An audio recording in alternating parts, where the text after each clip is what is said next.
Et salut, ravi de te retrouver pour un nouvel épisode consacré à ma série sur la fabuleuse histoire de la magie et de la sorcellerie. Je te propose aujourd'hui de découvrir l'épisode numéro 9.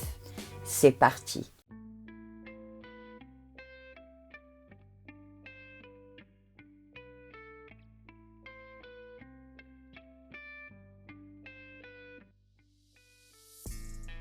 Pendant des siècles, l'être humain a cru aux sorciers, aux médiums, aux pouvoirs invisibles. Puis, un homme est arrivé, non pas pour invoquer des esprits, mais pour montrer que l'émerveillement pouvait être aussi fabriqué. Cet homme, c'est Jean-Eugène Robert Houdin, le père de la magie moderne, un illusionniste capable de faire croire à l'impossible, sans jamais prétendre posséder de véritables pouvoirs. Et c'est justement ce qui rend son histoire fascinante. Parce qu'à une époque où beaucoup mélangeaient magie, croyance et surnaturel, lui transforme l'illusion en spectacle. Et quelque part, il nous oblige à nous poser une question essentielle. Quand quelque chose nous impressionne profondément, est-ce qu'on cherche encore à comprendre ou est-ce qu'on préfère croire ?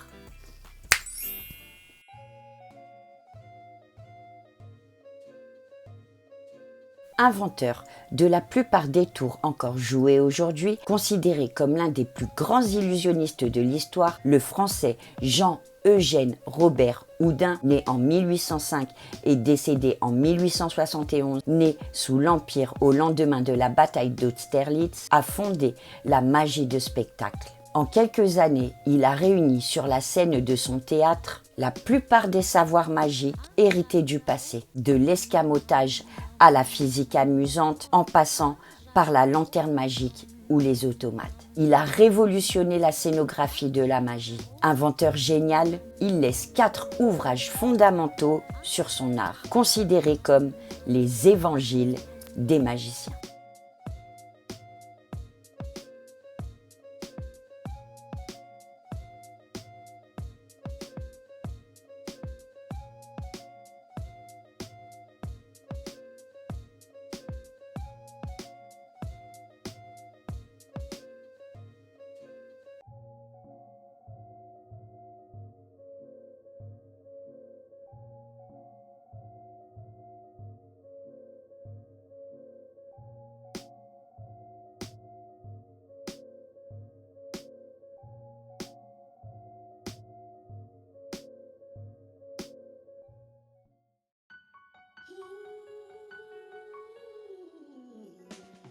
Jean-Eugène Robert Houdin, né en France au XIXe siècle.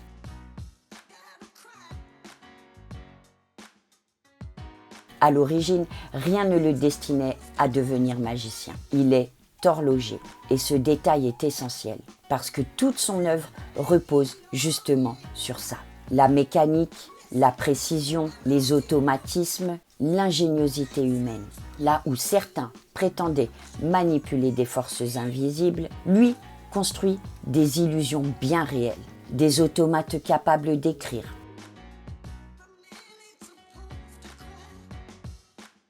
des objets qui semblent vivants,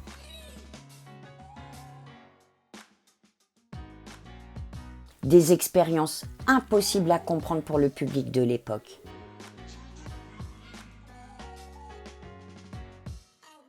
Et très vite, son nom devient célèbre.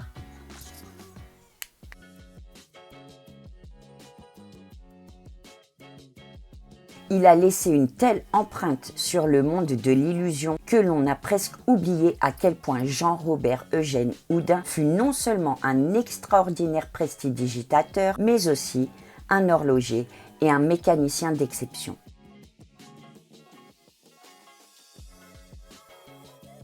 Pendant que ses ateliers produisent les créations qu'il invente avec jubilation, réveil briquet, automates, pendules mystérieuses ou jouets sophistiqués destinés à une clientèle aisée, l'artisan peaufine son grand œuvre, le répertoire des soirées fantastiques qui le rendront légendaire.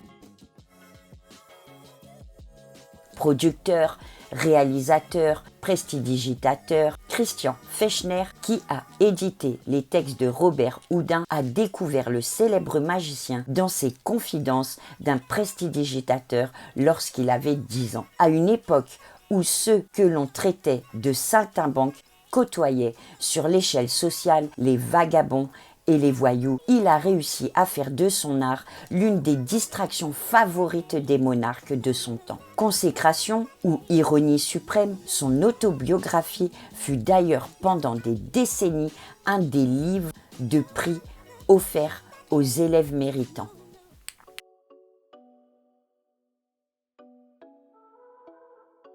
Paris, le 3 juillet 1845, sous le règne du roi Louis-Philippe, au 11 de la rue de Valois, près du Palais Royal, les spectateurs attendent de pénétrer dans un nouveau théâtre. Dans moins d'une heure, il va accueillir un spectacle de magie, art que le public a plutôt l'habitude de découvrir dans les foires ou lors de certaines séances de physique amusante. La promesse affichée d'une soirée fantastique a attiré de nombreux curieux.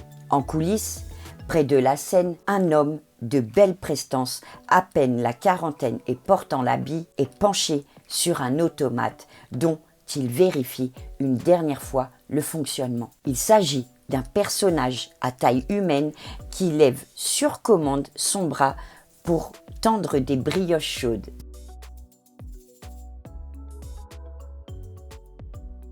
D'autres automates s'agitent derrière lui, des pâtissiers et pâtissières au travail. L'homme en habit s'adresse à un enfant assis en tailleur dans une cache qui le rendra invisible au public. Il actionnera tout à l'heure l'automate selon les directives de Jean-Eugène Robert Houdin, le directeur du théâtre, mais aussi l'artiste qui s'apprête à entrer en scène. C'est grâce au comte de l'Escalopier, collectionneur et ami, qui a avancé à Robert Houdin la somme nécessaire que le théâtre a pu ouvrir.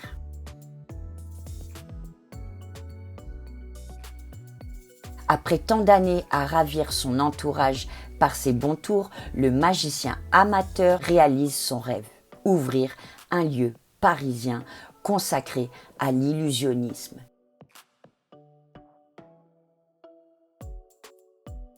Le public s'installe dans la grande salle. Les lumières s'éteignent. Le magicien se lance. Ses numéros sont spectaculaires et millimétrés. La boutique miniature du petit pâtissier du Palais Royal s'anime. L'automate apporte au public une brioche dans laquelle se trouve une bague subtilisée quelques minutes plus tôt à une spectatrice. Plus tard, un oranger tout en feuillage se couvre progressivement de fleurs, de fruits que le magicien demande de distribuer à l'assemblée. Puis, la dernière orange restée sur l'arbre s'ouvre en 4 pour laisser passer 2 papillons déployant le mouchoir d'une dame précédemment escamotée par le maître.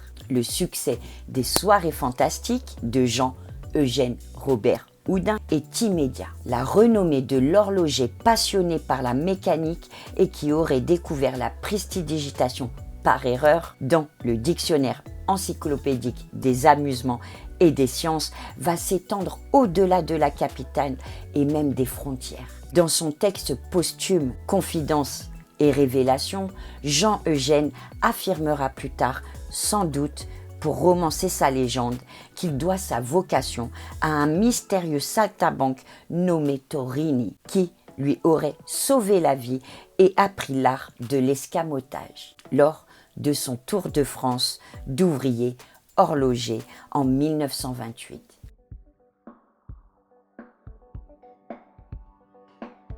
L'Oranger merveilleux est un des premiers et des plus célèbres automnards de Robert Houdin. Le magicien empruntait le mouchoir d'une dame, en faisait une boule qui mettait à côté d'un œuf, d'un citron et d'une orange disposée sur la table. Il faisait ensuite passer ces 4 objets les uns dans les autres. Et lorsqu'ils étaient tous réunis Dans l'orange, il se servait de ce fruit pour composer une liqueur fantastique. Pour cela, il pressait l'orange entre ses mains et la réduisait de grosseur en la montrant sous ses différentes formes. Il finissait par en faire une poudre qu'il faisait passer dans un flacon. On apportait alors en scène un oranger dépourvu de fleurs et de fruits. Il versait dans un petit vase un peu de la liqueur qu'il venait de préparer, y mettait le feu et la plaçait dessous l'arbuste.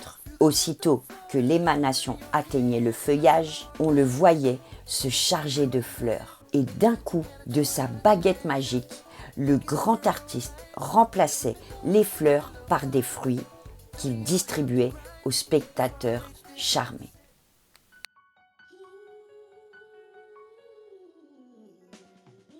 En 1805, année de naissance à Blois de Jean-Eugène Robert, le mot prestidigitation est employé pour la première fois sur une affiche annonçant un spectacle de magie. Rien alors ne prédispose le nouveau-né à l'existence romanesque et hors norme qu'il va mener, porté par un solide sens du réel et un goût prononcé du merveilleux. Son père est horloger et lui ouvre son atelier où il découvre un univers d'outils et de mécanismes en tout genre. Il veut reprendre le flambeau familial et devient apprenti auprès de son oncle. Lors de son tour de France, l'art de la magie lui est révélé dans des circonstances restées mystérieuses. Dès lors, il travaille sans relâche ses futurs tours avec ingéniosité et créativité. Il développe une poésie personnelle qu'il teste sur son entourage. Installé à Paris, le jeune homme entre en 1830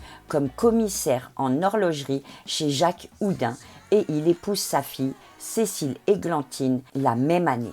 Il ajoute son nom au sien et se fait appeler Jean-Eugène Robert Houdin. Il dépose de nombreux brevets d'invention en horlogerie et en électricité dont il se servira plus tard dans sa courte mais époustouflante carrière de magicien. Réveil briquet, pendules mystérieuses, robots musicaux. En 1844, l'un de ses automates, un écrivain dessinateur, est présenté à l'exposition nationale de 1844 et acheté par le célèbre entrepreneur de spectacle américain Barnum. Robert Houdin élabore dans le secret de son atelier un projet créatif qui fusionne mécanique et prestidigitation. Ces deux passions et, petit à petit, il s'attire dans les salons bourgeois parisiens les faveurs d'un public enthousiaste. Le 3 juillet 1845, l'ouverture du théâtre des soirées fantastiques de Robert Houdin est l'aboutissement d'un projet mûrement pensé. Car Jean-Eugène entend bouleverser l'art de la magie sur scène. Il imagine une scénographie en rupture avec l'illusionnisme de foire. Moins de faste et plus de sobriété pour laisser toute sa place à la mécanique et à l'électricité au service d'une nouvelle manière de faire illusion et de créer l'émerveillement.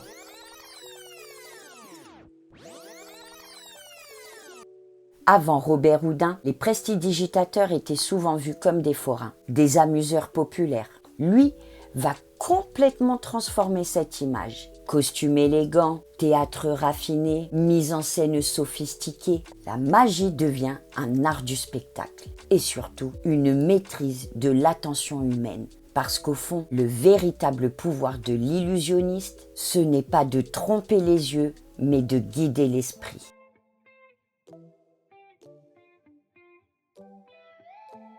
La carrière du magicien Robert Houdin est fulgurante, puisqu'il n'exerce son art que 7 années durant, de 1845 à 1852. Ces soirées fantastiques alimentent la chronique parisienne et bien au-delà. Ces spectacles mêlent poésie, illusion, science, musique, humour, escamotage et automate. En costume à queue de pie, le quarantenaire crée un nouveau personnage plus mondain que sorcier, un gentleman, à l'opposé des bateleurs de foire qui usent des artifices pompeux pour faire croire à des phénomènes surnaturels.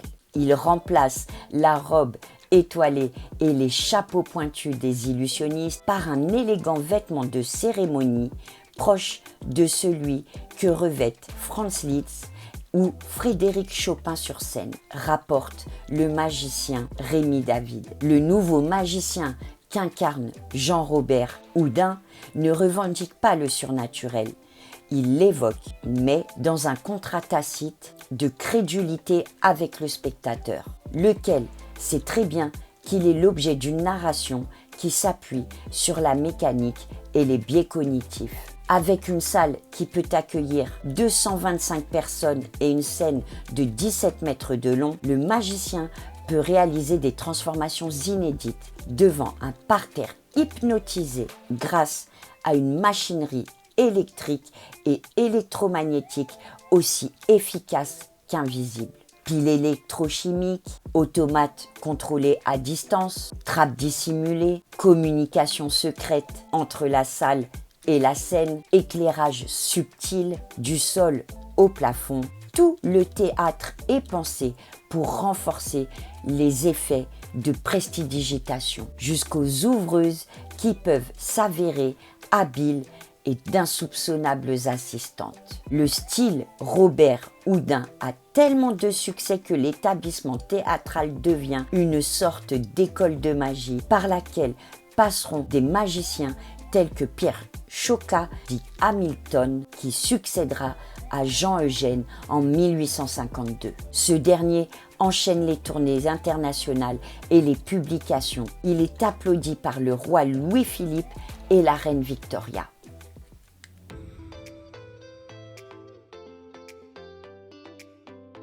En 1847, Robert Houdin présente La suspension éthéréenne, assistée par son fils de 6 ans. Ce dernier monte sur un tabouret avec des cannes sous les bras. Son père lui fait respirer des vapeurs d'éther pour l'endormir. Une fois l'enfant plongé dans le sommeil, il retire le tabouret et le jeune garçon demeure suspendu entre les cannes. Le magicien va encore plus loin. Il enlève une des 2 cannes et soulève doucement le corps de son fils qui passe dans une position horizontale, ne semblant tenir en l'air que par un coude appuyé sur la canne restante. Quelques représentations plus tard, Robert Houdin ajoute encore un prodige en faisant passer un cerceau autour de son fils pour prouver l'absence de tout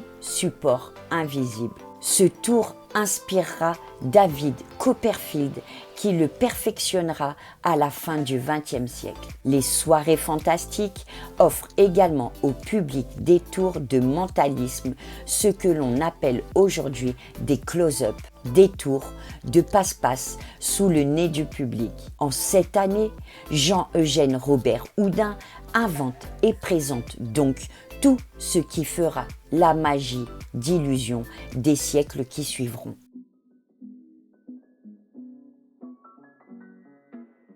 En 1852, fortune faite et en pleine gloire, Robert Houdin se retire du théâtre. Il passe la main à son assistant Hamilton qui reprend son répertoire et développe ses propres créations, dont un très populaire fameux enfant soulevé par un cheveu.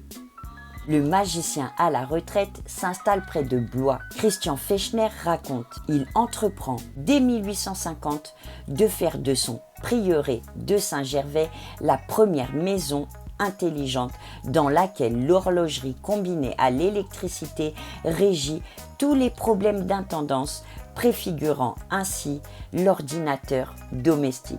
Le savant met la même énergie que le magicien dans sa quête de l'impossible. Robert Houdin invente des instruments d'ophtalmologie, réalise l'une des premières expériences d'éclairage par lampe à filament végétal, définit les principes du téléphone. Il y a du Léonard de Vinci et du Jules Verne dans cet homme dont la postérité ne voudra retenir que le prestidigitateur.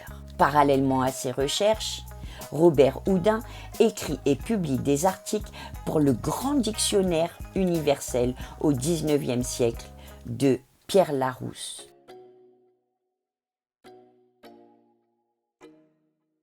Après Hamilton, le théâtre Robert Houdin est repris par Cleverman et Brunet. Ce dernier s'illustre par son adresse dans le célèbre tour La Malle des Indes. En 1888, le théâtre passe sous la direction du célèbre Georges Méliès, né en 1861, décédé en 1938. À la fois illusionniste, décorateur, constructeur, metteur en scène et présentateur des spectacles, avant de devenir réalisateur du cinéma naissant. Il s'entoure des meilleurs magiciens de la fin du XIXe siècle, Carmelli,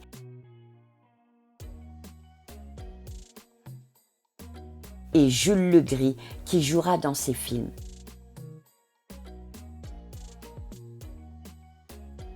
Méliès s'inspire des fantasmagories du XVIIIe siècle pour ses projections de lanternes magiques et il obtient un contrat de 8 lumières qui lui permettra de tourner environ 1 millier de films. C'est en filmant les illusions des spectacles de magie qu'il a l'idée de ces effets spéciaux. Sa première réalisation à succès, Escamotage d'une dame au théâtre Robert Houdin, reprend le procédé de l'arrêt caméra qui deviendra sa marque personnelle, lui permettant de faire apparaître et disparaître ou de transformer des personnages à volonté.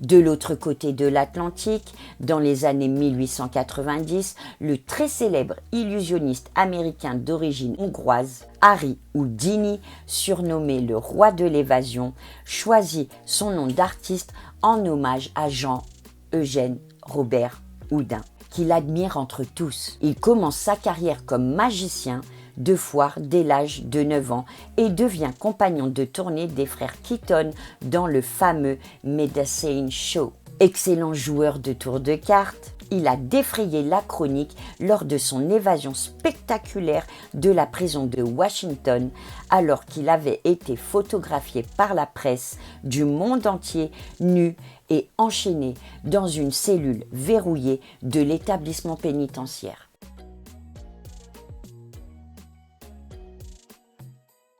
Toujours aux États-Unis, mais beaucoup plus récemment, David Copperfield, la star mondiale de la magie, s'est toujours passionné comme un disciple, voire un continuateur du grand Robert-Eugène Houdin. Comme lui, Copperfield a révolutionné la magie en organisant de grands shows planétaires qui portent l'escamotage à son point le plus abouti en termes de technologie, mais aussi en termes de récit.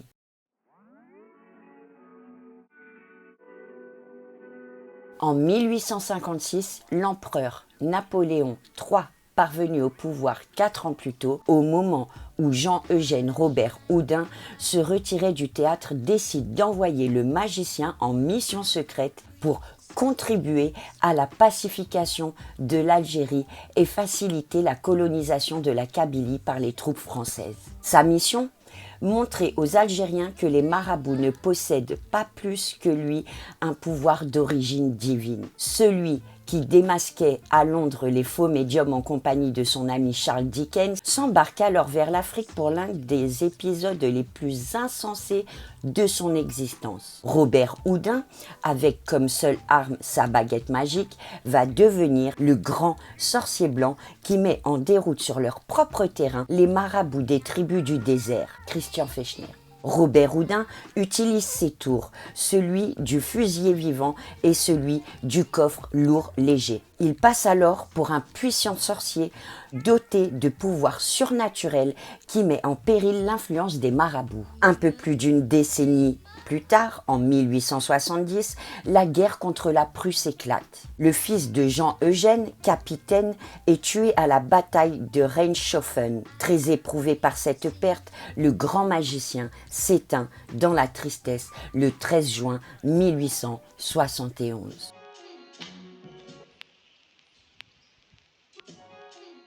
Robert Houdin laisse derrière lui des ouvrages fondamentaux sur la magie, à propos des secrets de la prestidigitation et la magie. L'historien américain Jean Hugard écrivit « Aujourd'hui encore, il n'existe aucun ouvrage qui puisse lui être comparé. Si tous les autres livres qui ont été écrits sur la magie devaient être détruits, tout l'art magique pourrait être reconstruit à partir de ce seul ouvrage. Ces livres sont des trésors de connaissances d'où se dégage une lumineuse philosophie de l'art magique, tout aussi révolutionnaire aujourd'hui qu'elle le fut au temps des légendaires soirées fantastiques de Robert Houdin. » Dans un article qu'elle a consacré à la prestidigitation au XIXe siècle, l'historienne des sciences et techniques Leslie Villaume définit ainsi le positionnement de l'illusionnisme à l'époque de Jean-Eugène Robert Houdin. Après avoir obéi à la nature pour la comprendre, on peut enfin s'en affranchir, s'en libérer. L'idéal de maîtrise de la nature grâce à la science. L'idéal baconien est repris par René Descartes dans son discours de la méthode. Il s'agit de rendre l'homme comme maître et possesseur de la nature. Et qui d'autre, mieux que les prestidigitateurs du XIXe siècle, pourrait se vanter d'incarner justement ces maîtres de la nature. On peut dire en effet que le magicien veut a priori donner l'illusion qu'il peut domestiquer la nature, voire la surpasser, d'autant que certains illusionnistes vont jusqu'à faire croire qu'il possède des pouvoirs surnaturels. Au XIXe siècle, le goût pour le spectaculaire est toujours présent et il cohabite encore davantage avec l'envie d'apprendre et d'instruire en s'amusant. Le public est fasciné par les merveilles de la science. La vulgarisation scientifique est à son apogée et l'historienne d'évoquer la place fondamentale de Robert Houdin dans l'histoire des idées du XIXe siècle. Il agrémente ses spectacles de démonstration d'automates qu'il a lui-même construits. Les automates sont avant tout des témoins de la maîtrise technique de leurs fabricants. Mais on peut aussi voir dans ces merveilleuses pièces mécaniques un aspect prométhéen, une façon de donner l'illusion de recréer la vie, une maîtrise parfaite de la nature au point de savoir la reproduire, la recréer. Horloger, l'homme de théâtre et d'illusion, Jean-Eugène Robert Houdin, a mené aussi, après avoir quitté la scène, une troisième vie de chercheur, se faisant rapidement admettre dans la communauté scientifique avec laquelle il a beaucoup correspondu et échangé. Le plus grand des magiciens fut donc aussi un homme de science.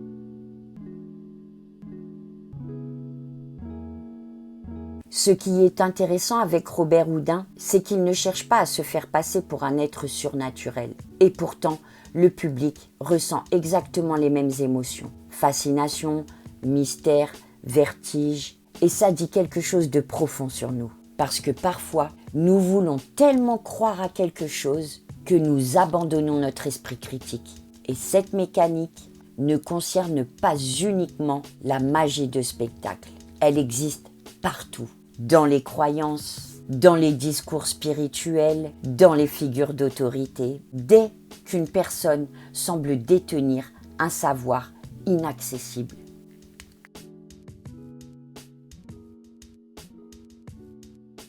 Ce que j'aime dans l'histoire de Robert Houdin, c'est qu'elle rappelle une chose essentielle. Tout ce qui impressionne n'est pas forcément surnaturel. Et dans mon propre parcours, cette distinction est devenue fondamentale.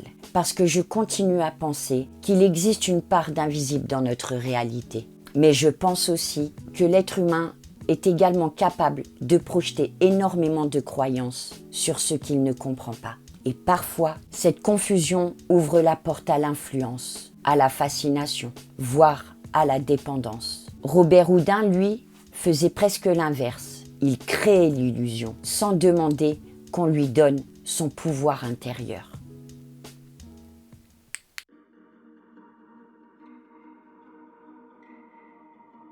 Peut-être que la magie de spectacle nous fascine autant parce qu'elle révèle quelque chose sur nous-mêmes. Notre besoin d'être émerveillé, notre envie de croire qu'il existe encore des mystères. Et ce besoin n'est pas mauvais, mais il devient dangereux lorsqu'il remplace notre discernement. Parce qu'à partir du moment où quelqu'un capte totalement ton attention, il peut aussi influencer ta perception du réel.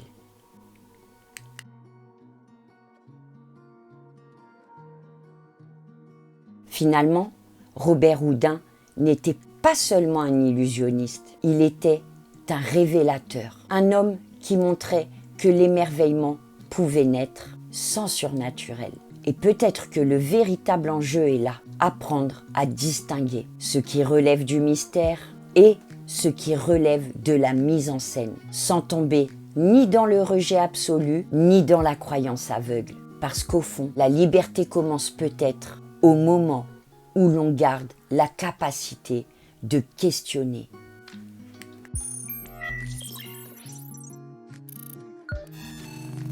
Si cet épisode t'a parlé, tu peux liker, t'abonner, partager ou même laisser un commentaire. Selon toi, pourquoi l'être humain aime autant être fasciné? On en parle ensemble? Cet épisode est terminé. Quant à moi, je te donne rendez-vous pour le prochain épisode, l'épisode numéro 10. En attendant, je te dis ciao!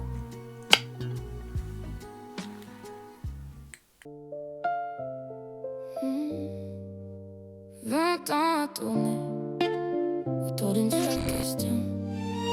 Je croyais toucher le ciel, j'ai construit une prison. J'ai tout donné à des maîtres imaginaires, des gourous en carton, des promesses en verre. J'ai vidé mon compte, mon cœur, mon agenda. Retraite rituelle, voyage en Inde, au fond ça changeait pas. Je fermais les yeux forts pour fuir le désastre. Ton départ en plein jour, trou noir dans ma glace. Alors j'ai prié la douleur jusqu'à en perdre ma propre voix. J'ai cru trouver la vérité, c'était une servitude sacrée, enchaînée par mes propres